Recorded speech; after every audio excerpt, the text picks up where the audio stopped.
But there's a lot of misconceptions too about this word executive presence. And you've mentioned a couple of things as to how you overcame them, but is there anything else that you can expand upon in that particular light? Well, I think whether you have executive presence or not is something that other people actually judge.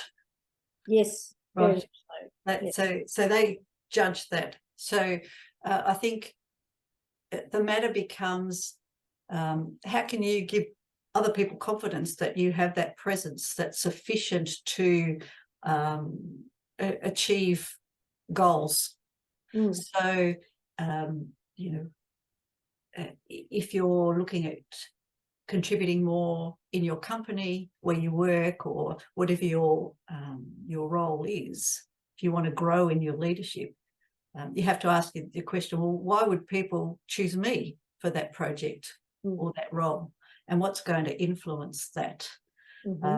And one of the things I even thought of as a CEO when I was working is, I know this person is really technically competent, but could I put them in front of other people? Mm-hmm. And that was a question, and I had other peers say, oh, so I've got this really great person, but I can't put them in front of other people because they're, they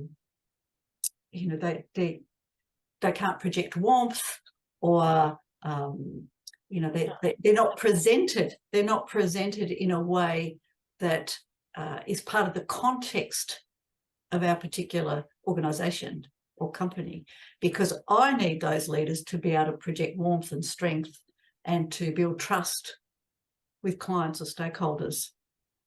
And if they look dishevelled, or if they look sick, or or something's just in the first 3 seconds of meeting someone, it just doesn't work for that context. And you have to give that a little bit of thought. It's not the only factor, but it's a contributing factor, as you say, one of the tools there.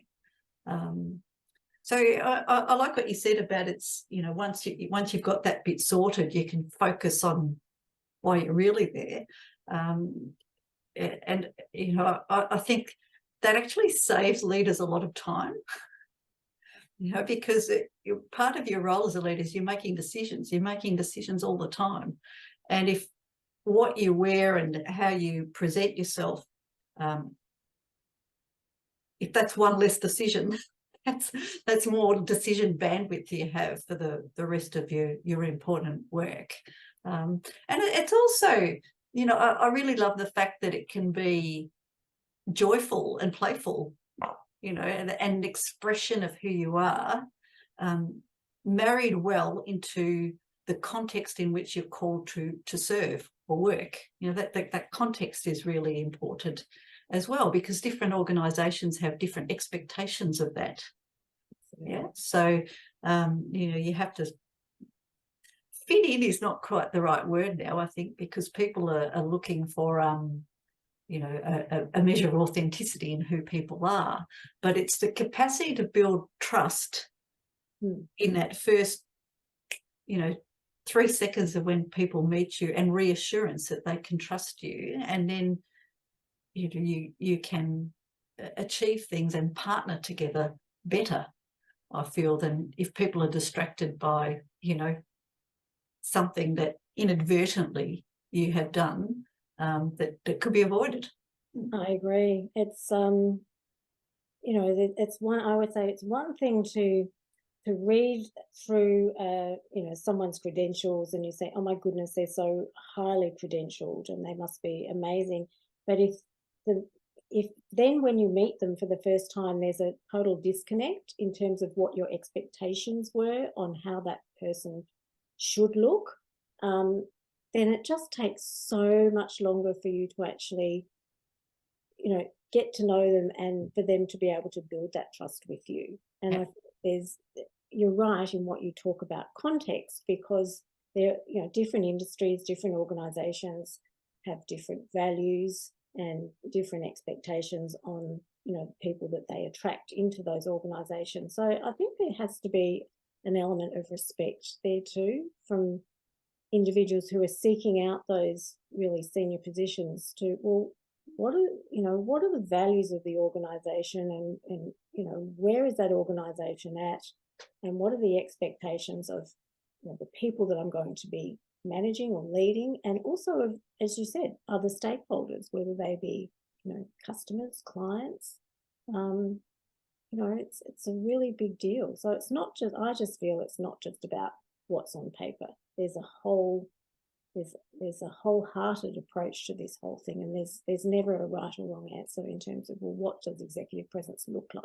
I think there's obviously going to be quite a varied scale within that. Yeah. It's ultimately, I think someone being able to step up when things get difficult and remain calm under pressure, and removing barriers and any friction around that.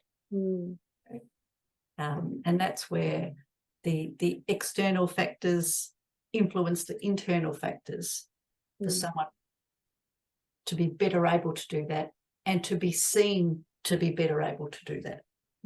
Because we live in a world where judgment's made. Absolutely, all the time. You've only got to walk down the street and that's how human beings survive. They have to judge it. Is this safe? Is this not safe? What are this person's intentions towards me?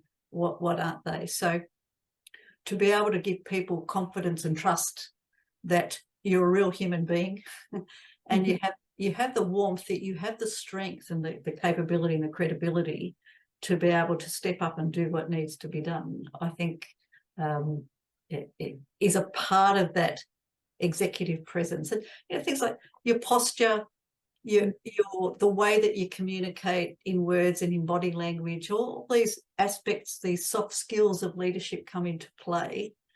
And we're a very visual society.